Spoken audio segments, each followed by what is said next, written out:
What happens when the woman you threw away returns as the one person you can't afford to ignore? Imagine being told you're not good enough, that your dreams are trivial, and your presence is a stain on a powerful family's reputation. You're quietly erased from their world, but then, years later, you walk back into that world, not as a ghost of the past, but as the bride of a man far more powerful than they ever were. This isn't just a story of revenge, it's a story of rediscovery, of reclaiming your worth, and forcing those who broke you to witness your unbreakable rise. The invitation lay on Clara's reclaimed woodwork table, a stark rectangle of ivory cardstock amidst the joyful chaos of her art studio. The air, thick with the scent of turpentine and linseed oil, seemed to thin around it. The embossed Sterling family crest, a severe, ostentatious eagle clutching a quill, felt like a brand on her skin. The Sterling Foundation annual gala for children's literacy. A bitter laugh escaped her lips, swallowed by the cavernous silence of her Soho loft. For 5 years, she had been a Sterling. For 5 years, she'd helped plan this very event, her opinions on color palettes and floral arrangements politely heard, and then summarily dismissed by her mother-in-law, Beatrice. Clara was the quiet, artistic wife, a pretty but ultimately unsuitable accessory for their son, Mark. Her passion for painting was a charming hobby.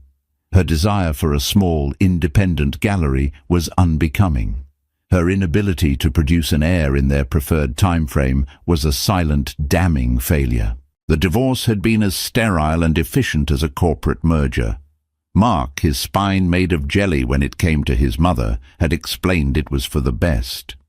"We just want different things, Clara," he'd said, his gaze skittering away from hers, unable to meet the hurricane of hurt in her eyes.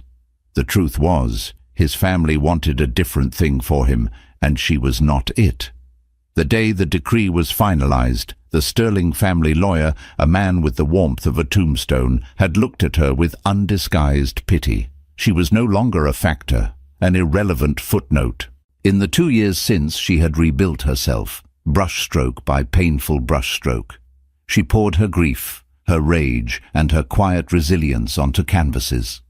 The loft, once a symbol of her failure to fit into Mark's world, became her sanctuary and her battleground.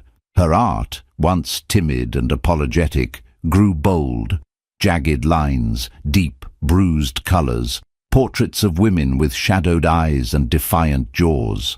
A small gallery took a chance on her, and to everyone's surprise, her first solo show sold out. She wasn't Clara Sterling, the failed wife, anymore. She was Clara Hayes, an artist whose work resonated with a silent, unseen part of the city. A warm, solid presence pressed against her back, and strong arms wrapped around her waist. Alexander Thorne rested his chin on her shoulder, his gaze falling on the invitation. "I see the past has sent its regards," he murmured, his voice a low, comforting rumble. Alex was everything the Sterlings were not. Where they were legacy, he was innovation. Where they were cold stone, he was tempered steel. A tech mogul who had built his empire from nothing, he saw the world not as a set of rules to be followed, but as a system to be understood and, if necessary, dismantled.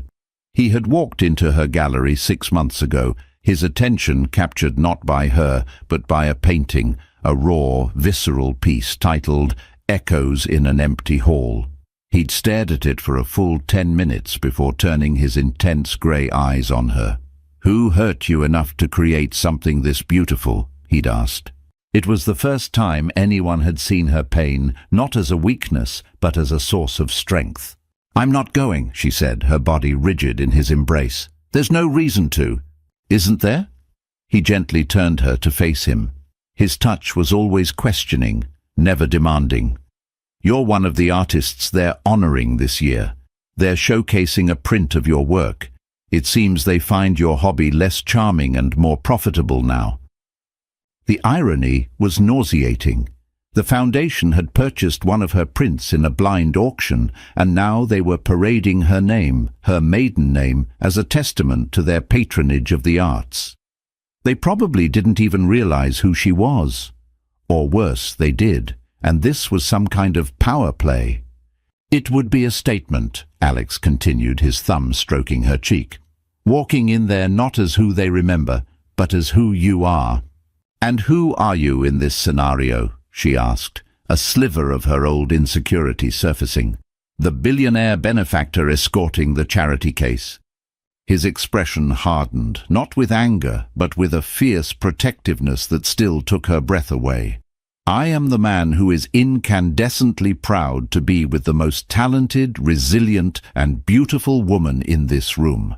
And if anyone in that ballroom dares to see you as anything less, they'll be dealing with me. She knew he meant it, but the fear was a cold knot in her stomach. The ballroom of the Pierre Hotel was Beatrice's kingdom. The whispers, the condescending smiles, the dismissive glances, they were her weapons. Clara had been a casualty of that war once before. They ignored me for 5 years, Alex. They erased me. Why would I voluntarily walk back into my own haunting? Because you're not a ghost anymore, Clara, he said softly. You're the one who's going to do the haunting.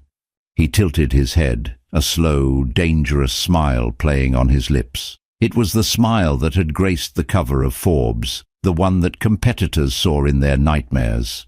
Besides, he added, his voice dropping to a conspiratorial whisper, I have a vested interest in the Sterling Foundation's portfolio. Let's just say I'm considering a very significant donation. It's always good to survey the terrain before an acquisition. The final word hung in the air, layered with meaning.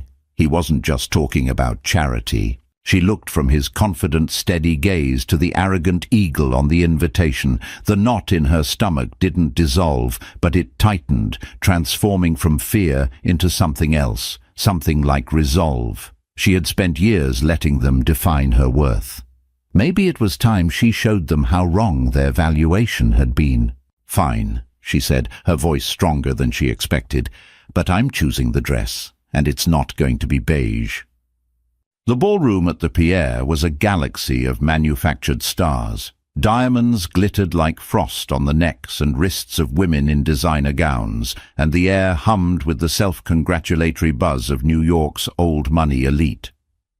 At the center of this universe, holding court, was Beatrice Sterling. She was a vision in a severe navy blue gown, her silver hair coiled in an impeccable chignon. A polite, predatory smile was fixed on her face as she accepted compliments on the evening's success. Her son, Mark, stood beside her, looking every bit the handsome, vacuous heir. He was with his new fiancée, a woman named Vanessa, who was a carbon copy of every other Sterling-approved woman, blonde, from a good family, and with an opinion that never strayed from the consensus. He laughed at something a portly banker said, a hollow, practiced sound Clara remembered well. His sister, Chloe, a sharp-edged woman with a penchant for gossip, was flitting through the crowd, leaving a wake of whispers. Clara stood with Alex at the arched entrance, momentarily paralyzed. The scene was so familiar, it was like a recurring nightmare. The scent of hothouse flowers and expensive perfume, the precise timbre of the string quartet, the way the chandeliers cast a golden, unforgiving light on everything. It was a stage, and she had forgotten all her lines. "Ready?" Alex murmured, his hand a warm, steady anchor at the small of her back. She took a deep breath, pulling her shoulders back. She was not the same woman who had trembled in these halls. The dress she had chosen was a deep, defiant crimson, a slash of colour in a sea of muted jewel tones and safe blacks.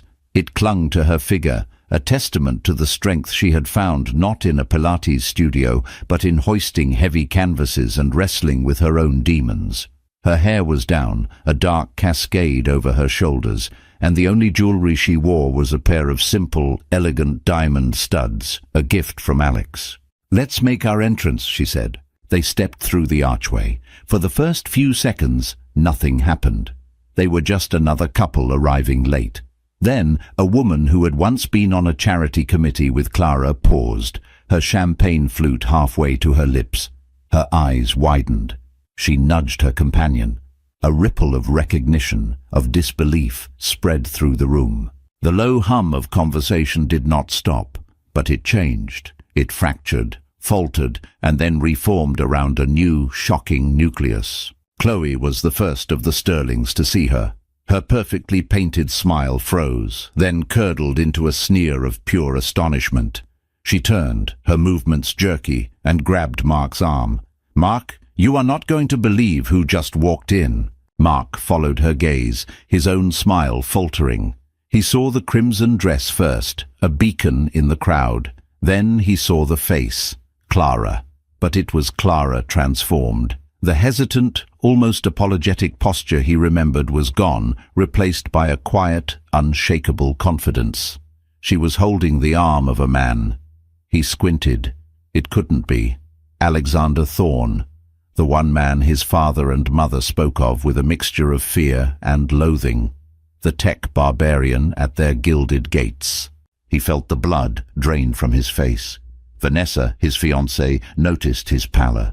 "Darling, are you all right? You look like you've seen a ghost." "In a way," he muttered, his throat suddenly dry. Finally, Beatrice's gaze, drawn by the sudden shift in the room's energy, swept towards the entrance. Her eyes, the color of a winter sky, landed on Clara. For a fraction of a second, a flicker of something raw, pure, unadulterated shock broke through her icy composure. Then the mask slammed back into place. Her back stiffened, her lips thinned into a bloodless line. She had built her world on order, on control, on knowing who and what belonged. And this did not belong. It was a categorical error, a glitch in her perfectly curated reality. Clara felt the weight of 100 pairs of eyes. The whispers were now audible, a sibilant tide of gossip. "Is that Mark's ex-wife? What is she doing here? And with Alexander Thorne? I thought she'd moved back to Connecticut or something. My God, look at her. She looks incredible." She focused on Alex's hand on her back, a point of heat and reality in the surreal chill of the room. He leaned down, his lips brushing her ear. Enjoying the silence, he whispered. The string quartet, sensing the inexplicable lull, faltered mid-bar before awkwardly picking up the melody again, but the spell was broken. The comfortable rhythm of the gala had been shattered. Clara Hayes, the forgotten wife, the artistic misfit, the woman they had deemed unworthy of the Sterling name, had not just returned. She had walked back into their fortress on the arm of a king from a rival, more powerful empire. And in that moment, as she met Beatrice Sterling's cold, furious gaze from across the glittering expanse of the ballroom, Clara knew Alex had been right. She wasn't the ghost. They were, haunted by a past they thought they had successfully buried. The first salvo came from Chloe. She approached them with the predatory grace of a leopard, a venomously sweet smile plastered on her face. Mark and Vanessa trailed in her wake, looking like unwilling accomplices. "Clara, what a surprise," Chloe said, her eyes doing a slow, insulting sweep of Clara's crimson dress. "I didn't realize you were on the guest list." The implication was clear. You don't belong here. Before Clara could respond, Alex stepped slightly forward, a subtle but unmistakable claiming of the space. "She's with me," he said, his voice level and cool. He didn't offer a handshake or even a nod. He simply made a statement of fact, his presence alone a rebuke. He looked directly at Chloe, his grey eyes unblinking. "Alexander Thorne. And you are?" Chloe, who was used to men fawning over her or being intimidated by her family name, was momentarily thrown. "Chloe Sterling," she managed, her tone clipped. "Ah," Alex said, the single syllable loaded with dismissal. He then turned his full charming attention back to Clara, effectively erasing Chloe from the conversation. It was a masterclass in social warfare, and Clara felt a surge of warmth. In her old life, she would have been left to fend for herself, to absorb the barbs while Mark looked on uncomfortably. Mark finally found his voice, a strained, reedy sound. "Clara, you look well." "I am well, Mark. Thank you," she replied, her voice calm. She looked at him, really looked at him, for the first time in 2 years. The man she had once loved, whose approval she had craved, seemed smaller now. The handsome facade was still there, but she could see the cracks, the faint lines of stress around his eyes, the slight weakness in his chin that his mother's force of will had always hidden. I had no idea you'd be here," he stammered, glancing nervously at Alex, then at his fiancée. "The foundation is honoring my work," Clara stated simply, without malice or triumph.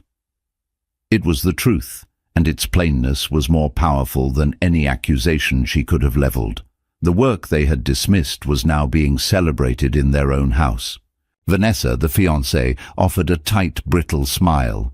"Mark has told me so much about your art. It's so lovely that you have a hobby that keeps you busy." The condescension was a familiar poison. The old Clara would have shrunk, murmured a thank you, and felt the sting of shame. The new Clara let a small, genuine smile touch her lips. "It does more than keep me busy," she said, her gaze steady. "It bought my loft. It's a pleasure to meet you." She didn't offer a name, forcing Vanessa to exist only as an extension of Mark, a mirror of the role Clara herself had once played. Just then, a wave of people surged towards them, but their target was Alex. A senator, a real estate mogul, a tech journalist, all vying for a moment with the man of the hour. Alex handled them with effortless charm, but he kept Clara anchored to his side, introducing her not as his date, but as the brilliant artist Clara Hayes. With every introduction, she felt her new identity solidify, the old one flaking away like dried paint. She caught a glimpse of Mark's face in the crowd. He was watching her, a complex, unreadable expression of regret and bewilderment clouding his features. He was seeing the woman he thought he knew being revered by people he was desperate to impress. He was seeing her through their eyes, and it was clear he didn't recognize the person he was looking at. Later, as Alex was locked in a quiet but intense conversation with the senator, Clara felt a chill and turned to find Beatrice Sterling standing beside her. "It seems you've done well for yourself," Beatrice said. It was not a compliment. It was an assessment, like a broker evaluating an unexpected stock surge. "I'm happy, Beatrice," Clara replied, her voice even. She refused to be intimidated, refused to let the old power dynamic reassert itself. Beatrice's eyes, like chips of ice, scanned her. "Happiness is fleeting. Security is what matters. I assume Mr. Thorne provides you with ample security." The insult was clear. She was a kept woman, having traded one wealthy family for another. A flashback, sharp and painful, hit Clara. It was from their last Christmas together. She had excitedly shown Beatrice a preliminary sketch for a large canvas she was planning. Beatrice had glanced at it for less than a second before looking up, her expression one of profound disappointment. "An artist," she'd said, her voice dripping with disdain. "Honestly, Clara, what a quaint and utterly useless ambition. Your ambition should be your husband's success. That is your canvas. A sterling woman understands that." That memory, once a source of deep shame, was now fuel. "Alex provides me with respect, Beatrice," Clara said, her voice low and clear. "He sees my ambition not as useless, but as an asset. I'm sorry that's a concept you can't understand." Beatrice's perfectly sculpted face tightened. For the first time, Clara had not just deflected the blow, but returned it. Before the older woman could formulate a reply, Alex was back at her side, his arm sliding possessively around her waist. "Mrs. Sterling," he said, his smile charming but his eyes cold as steel. "A lovely party. I was just telling Clara I'm so impressed with the Foundation's work that I'm considering making a substantial contribution to its endowment. A controlling interest, perhaps." Beatrice's composure finally cracked. A flicker of genuine alarm crossed her face. The Sterling Foundation was her domain, the source of her social power. The idea of a man like Alexander Thorne, an outsider, a disruptor, buying his way into her world and gaining control was anathema. He had just threatened her politely in the middle of her own ballroom. And he had done it with her former daughter-in-law, the woman she had cast aside, smiling at his side. This wasn't just a social appearance. It was the opening move in a much larger, more dangerous game, and Clara, whether she had intended to be or not, was right at the heart of it. The following morning, the Sterling townhouse on the Upper East Side felt less like a home and more like a corporate headquarters on the brink of a hostile takeover. The air in the formal living room was thick with tension and the faint cloying scent of yesterday's flowers. Sunlight filtered through heavy silk curtains, illuminated dust motes dancing in the charged atmosphere. Beatrice Sterling stood by the marble fireplace, her posture ramrod straight. She had not slept. The image of Clara, radiant and confident in that vulgar red dress, on the arm of Alexander Thorne, was burned into her mind. It was a strategic and social humiliation of the highest order. Mark sat slumped in a wingback chair, nursing a cup of coffee that had long since gone cold. Chloe paced restlessly on the Persian rug, her phone clutched in her hand as if it were a weapon. "The entire city is talking about it," Chloe spat, swiping angrily through a gossip column on her screen. "Tech titan Thorne debuts artist Muse. They have pictures of her, looking like she owns the place, and of you, Mark, looking like a fool." "That's enough, Chloe," Beatrice said, her voice dangerously quiet. "Is it?" Chloe whirled to face her mother. "He didn't just bring her there to embarrass us. You saw him. He was talking to Senator Rawlings for 20 minutes. He was practically holding court in our ballroom. And that final comment about a controlling interest in the foundation. That was a declaration of war." Mark finally spoke, his voice heavy with a dawning, sickening understanding. "It's about the Atherton deal." Beatrice turned her cold gaze to her son. "Explain." "Thorne wants to acquire Atherton Industries. We know that. It's the missing piece for his logistics empire, but we need it too. Dad's been working on that deal for months. It's the only way to shore up the West Coast division after those shipping losses." "And what does this have to do with Clara?" Beatrice demanded, though a cold dread was already coiling in her gut. "Who is the largest independent shareholder on the Atherton board?" Mark asked, looking at his mother. "Who holds the 15% swing vote that both we and Thorne need to close the deal?" The realization dawned on Chloe's face. Old man Hemlock, Robert Hemlock. He's been a recluse for years. No one can get to him. "Exactly," Mark said, leaning forward. "He's notoriously private, hates corporate raiders, and values legacy and family above all else. Thorne can't get to him with money. But Hemlock's one soft spot, his one obsession for the last few years, has been collecting modern art, specifically emerging New York artists."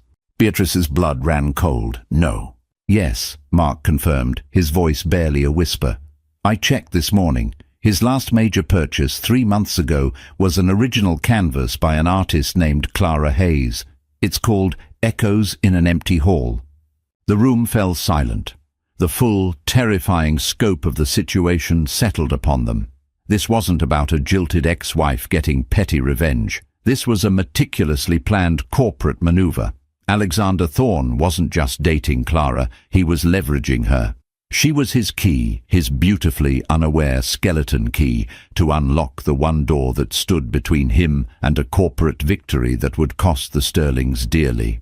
"He's using her to get to Hemlock," Chloe breathed, a look of grudging admiration mixing with her fury. "An introduction, a private gallery tour. He's building a personal connection that we can't compete with." Beatrice walked over to the window and pulled back the heavy curtain, staring out at the manicured street. All these years she had managed her family's legacy, protecting it from threats, excising weaknesses. She had identified Clara as a weakness, too soft, too artistic, lacking the ruthless ambition required of a Sterling bride. She had instructed Mark to cut her loose, and he had obeyed, as he always did. Now that perceived weakness had been weaponized against them by their greatest rival. The woman she had deemed worthless now held the power to indirectly influence the future of their company. The irony was so profound, so bitter, it tasted like ash in her mouth.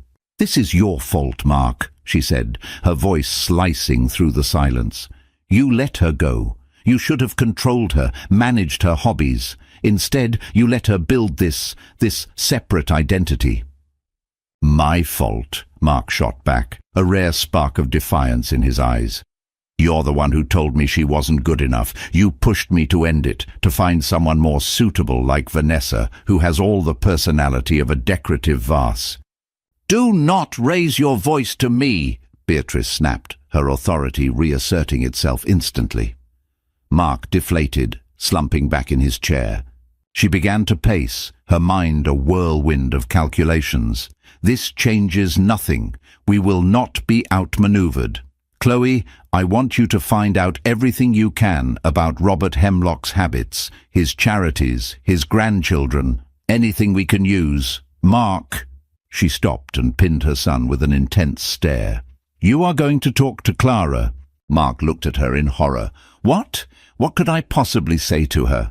You will appeal to her sentimentality. You were married for 5 years. There was a connection there once. Remind her of it. Remind her of what it meant to be a part of this family. Find out what Thorne has told her. See if she understands what he's doing. She's a soft woman, an artist. She thinks in terms of emotions, not strategy. Make her doubt him. Plant a seed of distrust. Do whatever it takes. Her message was clear. Mark was to use their shared history, their intimacy, as a tool to manipulate his ex-wife for the family's gain. He felt a wave of nausea. He looked at his mother's unyielding face and his sister's scheming eyes, and for the first time he saw the Sterling family not as a legacy to uphold, but as a gilded cage. And he realized with a sudden gut-wrenching certainty that in casting Clara out they hadn't freed themselves of a weakness. They had lost the one person who might have been their saving grace. The days following the gala were a strange mix of exhilarating and unsettling for Clara. On one hand, her world had exploded.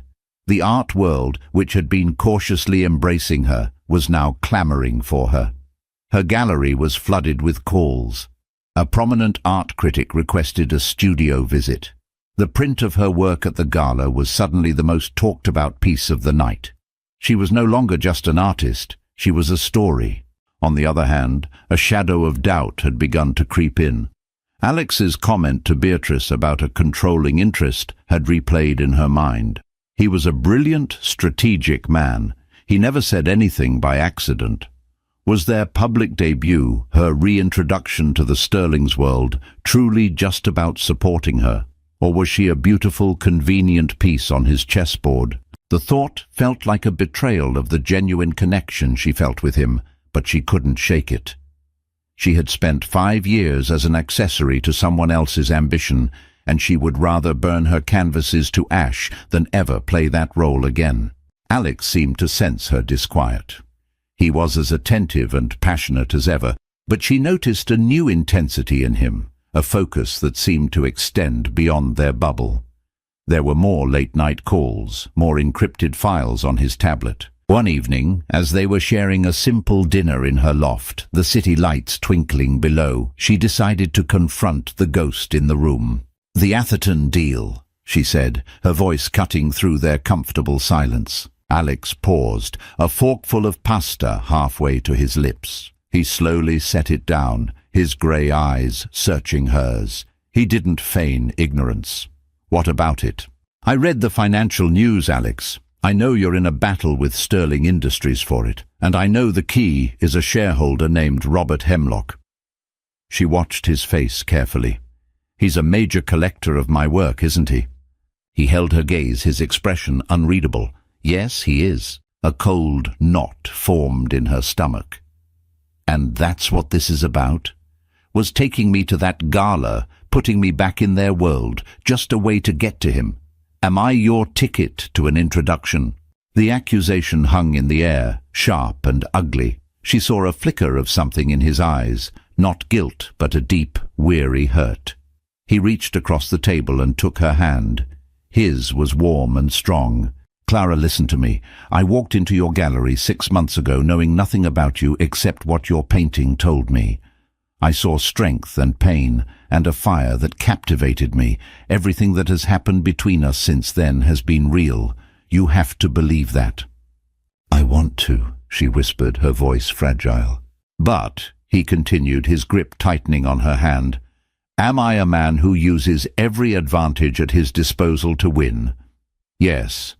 When I discovered who you were, who you had been married to, did I see an opportunity for a certain poetic justice? I won't lie to you. I did. The Sterlings are not good people. They build their empire by crushing smaller, better ones. And yes, when I found out that Robert Hemlock, a man I've been trying to get a meeting with for a year, was one of your most ardent collectors, I recognized it as a strategic advantage." He let out a long breath. "But it was never about using you. It was about integrating two parts of my life that had unexpectedly collided, my fight against the Sterling Empire and the woman I was falling for who had been one of its casualties. I want you by my side, Clara, not as a pawn but as my partner. I want to win this deal, and I want them to see you standing next to me when I do." His honesty was both disarming and terrifying. He wasn't denying the strategic element. He was owning it, framing it as a shared victory. But the question remained, would she be a partner or collateral? Her internal conflict was interrupted a few days later by a buzz from the building's intercom. It was Mark. Her heart hammered against her ribs. She hadn't spoken to him privately in 2 years. She almost told the doorman to send him away, but a new, steely curiosity won out. What could he possibly want? She agreed to let him up. When she opened the door, he looked lost and out of place in the creative chaos of her studio. He was dressed in a tailored suit that probably cost more than her first 6 months' rent, but he wore it like armor that no longer fit. He carried a large, ostentatious bouquet of lilies, which he held out to her awkwardly. Lilies, the flowers Beatrice always insisted upon for the townhouse. "What do you want, Mark?" she asked, not inviting him in. Can I come in just for a minute?" he asked, his voice strained. She hesitated, then stepped aside. He walked in, his eyes darting around the loft, taking in the huge, vibrant canvases leaning against the walls. This was her world, a world he had never once bothered to enter when they were married. "Your work, it's really something," he said, sounding genuinely surprised. "I know," she replied simply. He cleared his throat, the sound loud in the quiet room. "Clara, I came to apologize for how things ended, for everything. I was a coward. I let my mother run my life, our life. I see that now." She watched him, her arms crossed. Was this real, or was it a performance? "I miss you," he went on, taking a step closer. "I miss this, the real you, not the person they tried to turn you into. Thorne, he doesn't know you, Clara. Not like I do. He's a shark. He's using you for the Atherton deal. My mother figured it out. He's using you to get to Hemlock." So there it was, the real reason for his visit. A reconnaissance mission cloaked in a pathetic shroud of nostalgia. The wave of disappointment was so sharp it almost made her laugh. "Your mother sent you, didn't she?" she asked, her voice devoid of emotion. "She sent you here to play on my softness, to make me doubt Alex so you could save your precious deal." Mark's face crumpled. The lie fell away, leaving behind a raw, desperate truth. "Yes, but that doesn't mean I don't mean it, Clara. I do miss you. Seeing you at that gala, I realized what a monumental mistake I made. Thorne can give you money, but I know who you are. We had a life together." He reached for her hand. "It doesn't have to be this way. You don't have to be his weapon against us." Clara looked down at his hand, then back up at his face. The man she once thought she couldn't live without. She felt nothing. No spark of the old love, no flicker of pity. Just a profound, hollow emptiness. "You're right, Mark," she said, her voice quiet but firm. "Thorne doesn't know the woman you knew, because that woman doesn't exist anymore. You and your family, you didn't break her. You burned her to the ground, and you're looking at what grew back from the ashes." She pulled her hand away. Now I think you should leave and take my mother-in-law's flowers with you." Mark left Clara's loft feeling like a man hollowed out. The sterile, corporate-approved scent of the lilies seemed to cling to him, a reminder of his mother's suffocating influence. Clara's words echoed in his ears. "You're looking at what grew back from the ashes." He had gone there on a mission for his family, but had come away with a devastating personal loss. He hadn't just lost a wife. He had failed to even recognize the person she had become. He reported the failure of his mission to Beatrice. Her reaction was not anger, but a cold, calculating recalibration. "Sentiment was a foolish angle," she declared, as if discussing a flawed business strategy. "The girl has been hardened by Thorn. She believes she's his partner. We need to change the narrative." The Sterling machine, wounded but not defeated, churned into motion. Beatrice began a subtle but vicious smear campaign. Whispers were planted in the right ears at country clubs and charity luncheons. Friends of the family made calls to influential journalists. The story that emerged was a tragic one. Poor, impressionable Clara Hayes, a talented but naive artist, had been swept up by the manipulative billionaire Alexander Thorn. He was using her, preying on her past hurt to wage his corporate war against the family that had once tried to help her. The Sterlings, the narrative went, were deeply concerned for her well-being. Clara felt the shift almost immediately. The tone of the articles about her changed. The term muse was now tinged with pity. An art blogger she respected wrote a piece questioning whether her recent success was truly her own or simply a byproduct of Thorn's influence and publicity machine. It was insidious, a poison seeping under her skin. They were trying to strip her of her agency all over again, reframing her strength as a new kind of weakness. Alex was furious. "I'll sue them for slander," he raged one night, pacing the length of her loft. "I'll have my legal team bury them." "No," Clara said, stopping him by placing a hand on his chest. "That's what they want. They want you to be the aggressor, the bully. It proves their point. We have to fight this another way." Meanwhile, Mark was tasked with a new, more desperate gambit.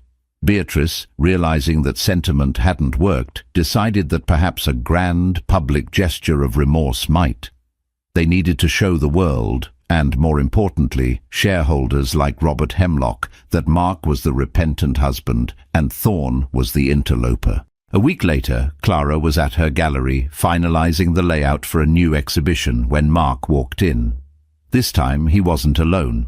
He was accompanied by a reporter and a photographer from a major society magazine. "Clara, please, just give me 5 minutes," he said, his voice pitched just loud enough for the reporter to hear. Clara froze, realizing instantly that she had walked into a trap. This was a performance, and she was the unwilling co-star.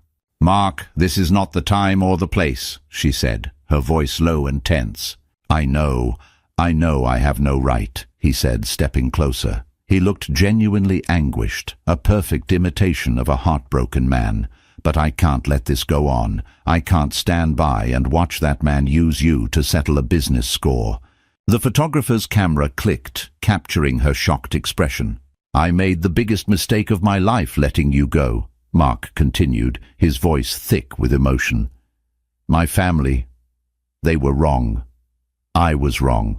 I was a fool who didn't appreciate the masterpiece I had until it was gone." He reached into his pocket and pulled out a small velvet box. Clara's blood ran cold. He opened it.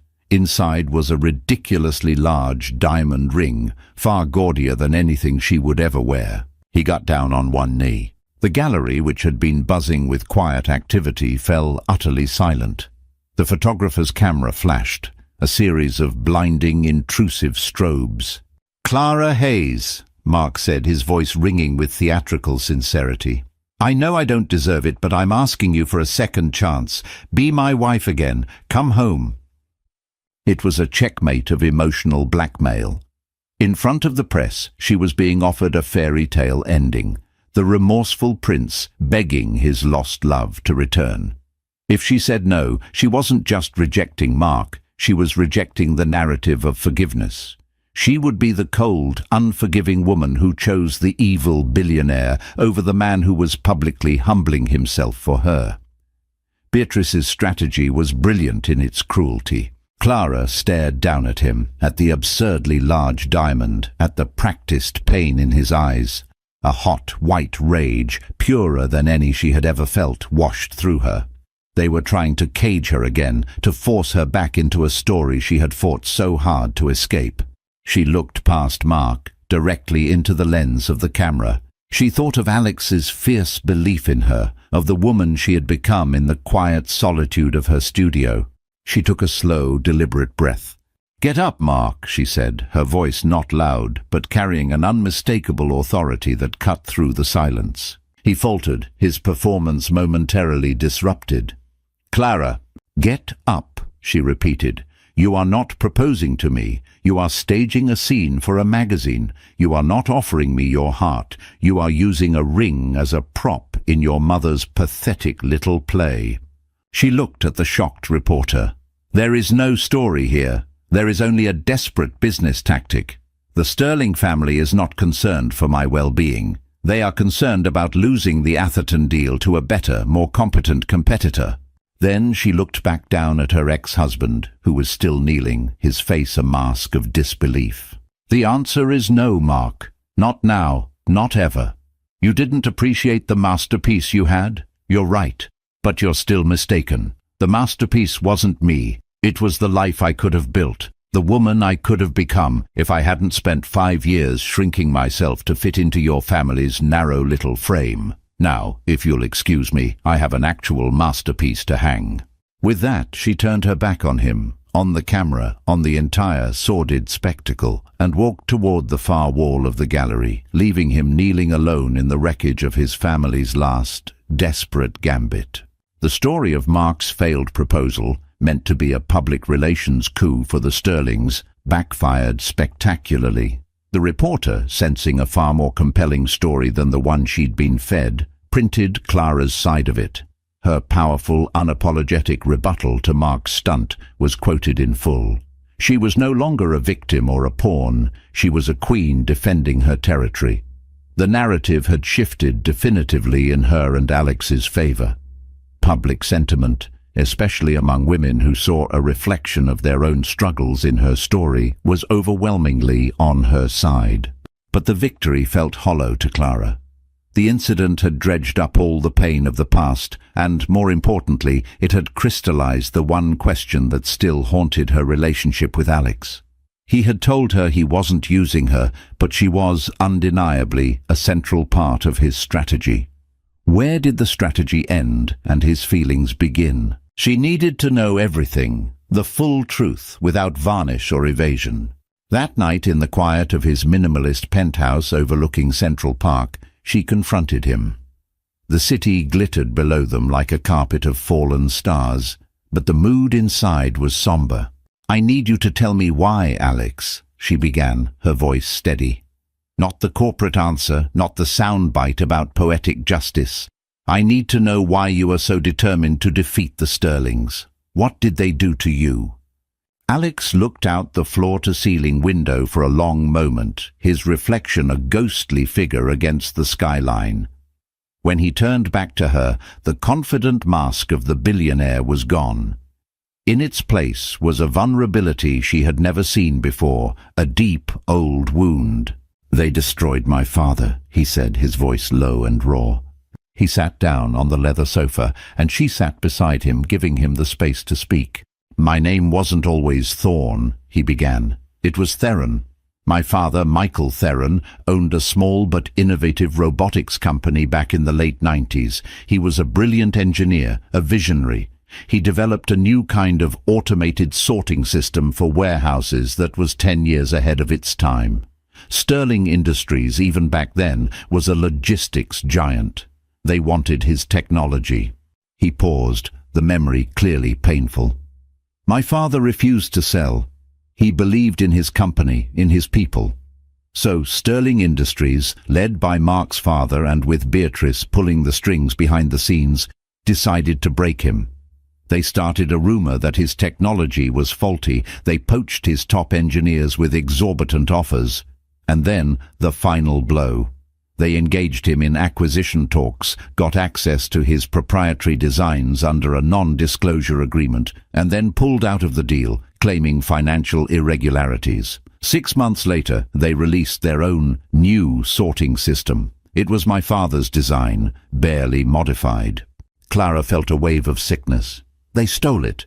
They stole everything, Alex said, his voice thick with remembered anger. We were buried in legal fees we couldn't afford. My father's reputation was ruined. The company folded. We lost our house. He was a proud man, Clara. The shame of it. It broke him. He had a heart attack a year later. He was only 49. Tears welled in Clara's eyes. She reached out and took his hand, her fingers lacing through his.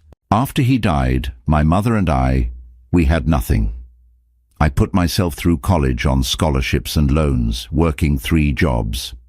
I swore to myself that one day I would be so powerful that no one like the Sterlings could ever touch me or anyone I cared about again. I changed my name to Thorn, a tribute to him, the thorn in their side I intended to become.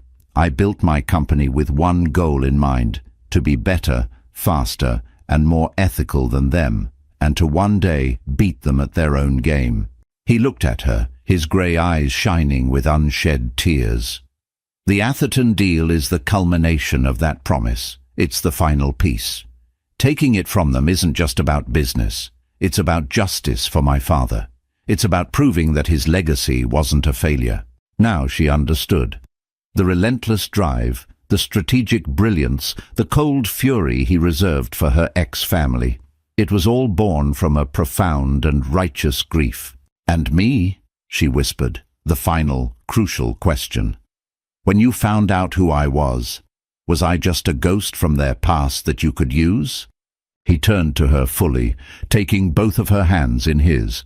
"When I first saw you, I saw a fellow survivor. I saw it in your art before I ever knew your name, the pain, the defiance, the refusal to be broken. It resonated with a part of me I keep hidden from the world. When I learned your connection to the Sterlings, it felt like fate. Like the universe was finally aligning." He looked her directly in the eye, his gaze unwavering and raw with sincerity. "I won't deny that your connection to Hemlock is a strategic asset, but you, Clara, are not. You are the reason the strategy matters. Winning is one thing, but winning with you by my side, showing them that the 2 people they tried to crush are now the ones they can't defeat, that's not just victory, it's redemption." He lifted a hand and gently wiped a tear from her cheek. "But the choice is yours. If you want me to walk away from this, to leave the Sterlings alone, I will. You are more important to me than my revenge." She looked at the man before her, his empire, his ambition, his entire life's work, and knew he was laying it all at her feet. He was giving her the ultimate power, the power to choose. In that moment, all her doubts, all her fears dissolved. She wasn't a pawn. She was his queen. "No," she said, her voice filled with a strength that came from a place of absolute certainty. "You don't walk away. We see this through. We win. Together." The battle for Atherton Industries reached its endgame. The Sterling camp was in disarray. Their public smear campaign had failed, and Mark's disastrous proposal had made them look both foolish and manipulative.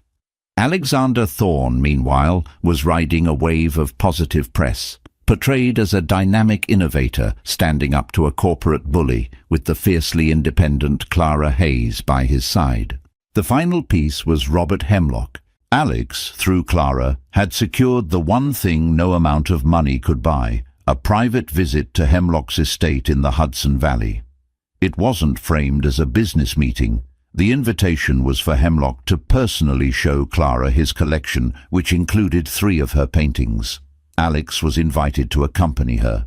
They drove up on a crisp autumn afternoon, the trees ablaze in shades of crimson and gold.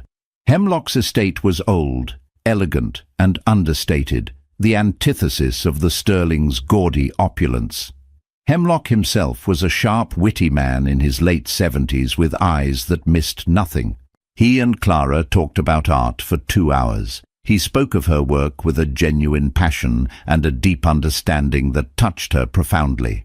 Alex, for his part, barely spoke of business. He listened, asked intelligent questions about art and legacy, and spoke of his own father's belief in building something that lasts. He wasn't selling a deal. He was revealing his character. As they were leaving, Hemlock walked them to their car. "You know, Thorne," the old man said, his gaze shrewd. "The Sterling boy's father has been calling me twice a day for a month. Sent me a case of scotch so rare I'm afraid to drink it. He talks about profits and mergers and market share." He then looked at Clara, a warm, paternal smile on his face. "You and your young man, you come here and talk about passion and legacy and what grows from the ashes." He paused, looking back at Alex. "I'll be voting my shares with you at the board meeting next week. My father always told me to invest in people, not just balance sheets." It was a quiet, decisive victory, the checkmate. News of Hemlock's allegiance leaked almost immediately, sealing the deal. The Sterling board was in turmoil. Their stock price dipped. The Atherton acquisition, which was meant to be their salvation, was now irrevocably lost. Beatrice Sterling, however, had one last card to play. It was not a corporate move, but a deeply personal, venomous one. She called Clara's personal cell phone, a number she could only have gotten through illicit means. "I hope you're proud of yourself," Beatrice's voice hissed, devoid of any of its usual polish. "I am, actually," Clara replied calmly, standing in her studio, the afternoon sun warming her face. "You have destroyed a family, Clara. Our family. The family that took you in. Mark is devastated. This deal, it will have consequences. Layoffs, reputations ruined, all because you couldn't let go of the past, because you attached yourself to that vulture." It was a final, desperate attempt at manipulation, an appeal to a guilt Clara no longer felt. "Let me be very clear, Beatrice," Clara said, her voice as sharp and clean as a palette knife. "You destroyed your own family when you chose legacy over love, power over people. You destroyed Mark's integrity when you sent him to lie to me, and you tried to destroy my life when you decided I wasn't good enough. The only difference is I refuse to stay broken," she continued, her voice rising with a righteous fury she had suppressed for years. "Alex isn't a vulture. He's a man who is rebuilding what people like you took from his family. This isn't about revenge for me. It's about standing with a man I love and respect, a man who values me for exactly who I am. The consequences you're facing are not my fault. They are the result of your own actions, coming back to you after a very, very long time. You are finally reaping what you have sown." She hung up the phone before Beatrice could reply, her hand trembling not with fear, but with the exhilarating release of a truth finally spoken. The last chain had been broken. The following week, the acquisition of Atherton Industries by Thorne Consolidated was formally announced. It was the top story in every financial journal. Alexander Thorne was hailed as a genius. The Sterlings were forced to issue a humbling statement about refocusing on core assets. It was corporate speak for a massive defeat. That evening, Alex didn't want to celebrate at some fancy restaurant. Instead, he came to her loft with a bottle of champagne and 2 paper cups. He stood in the middle of her studio, surrounded by her canvases, the dark, pained works from her past, and the new, vibrant, hopeful ones she was working on now. He raised his cup. "To my father, Michael Theron," he said, his voice thick with emotion. "And to Clara Hayes, the woman who paints with the colors of the sunrise after the darkest night." They drank, the cheap champagne tasting sweeter than anything she'd ever had. The ghosts of the past were finally silent. The war was over. And in the quiet, sun-drenched space of her own making, surrounded by her work and the man who saw her true worth, Clara knew she was finally, truly home. 6 months later, the Clara Hayes Gallery in Chelsea was packed. The energy was electric, a stark contrast to the stuffy, judgmental atmosphere of a sterling gala. Here, the conversations were loud, passionate, and focused on the art that adorned the walls. It was the opening night of Clara's new solo exhibition, entitled Metamorphosis. The works were a departure from her earlier, darker pieces. While the same emotional intensity was present, the canvases were now slashed with vibrant, defiant colors, brilliant yellows, deep magentas, and serene blues. It was the art of a woman who had been through the fire and learned to dance in the flames. The centerpiece of the exhibition was a massive diptych. On one side was a muted, fractured portrait of a woman with shadowed eyes trapped behind what looked like gilded bars. On the other side, the same woman emerged from the darkness, her face turned towards a source of light, her expression one of fierce, joyful freedom. Its title was The Sterling Cage and the Thorn Key. Clara, dressed in a simple but elegant deep blue dress, moved through the crowd, not as a hostess or an accessory, but as the celebrated center of it all. People didn't ask her who she was wearing. They asked her about her brush technique, her inspiration, her vision. Alex stood near the back, watching her. He was not the center of attention tonight, and he reveled in it. He was simply Clara Hayes's partner, and it was the title he wore with the most pride. His victory over the Sterlings had reshaped the logistics industry, but he knew his greatest acquisition was the partnership he had built with this incredible woman. The quest for revenge that had driven him for so long had been transformed into a foundation for love, a shared history that now bound them. Across the room, Clara saw a familiar figure lingering hesitantly by the door. It was Mark. He looked thinner, his expensive suit hanging slightly off his shoulders. The arrogance was gone, replaced by a quiet, weary sadness. Their eyes met. He gave her a small, sad smile and a slight nod, a concession, an apology, a final goodbye, before turning and disappearing into the night. She learned later that he and Vanessa had called off their engagement, and he had taken a lesser role in the now downsized Sterling Industries, finally stepping out from under his mother's thumb, albeit into a much smaller shadow. Beatrice, she had heard, had withdrawn from New York society almost entirely. Her foundation was still solvent, but her power was gone. She was a queen without a court, a ghost in her own townhouse. Clara felt a gentle touch on her arm and turned to see Robert Hemlock. "My dear," the old man said, his eyes twinkling as he gestured to the diptych. "You have not only painted a masterpiece, you have lived one." She smiled, a genuine, unburdened smile. "I had a good muse." Her eyes found Alex across the room, and he raised his glass to her. Later that night, long after the last guest had departed, Clara and Alex stood alone in the silent gallery. The paintings seemed to hum with a life of their own in the quiet. "So, what's next for the brilliant artist?" Alex asked, wrapping his arms around her. She leaned back against him, looking at the vibrant, hopeful canvases that represented her future. She had once been a footnote in someone else's story, a ghost in a gilded cage. Now she was the author of her own narrative, her life a wide, unpainted canvas, full of infinite possibility. "I think," she said, a slow, happy smile spreading across her face, "I'm just getting started." Clara's journey from a forgotten wife to an unbreakable woman shows us that our worth is never determined by those who refuse to see it. It's forged in the fires of our own resilience and painted with the colors of our own passion. Her story is a powerful reminder that sometimes the greatest victory isn't about revenge. It's about rebuilding your life so beautifully that the past has no choice but to fade into the background. What did you think of Clara's final confrontation with Beatrice?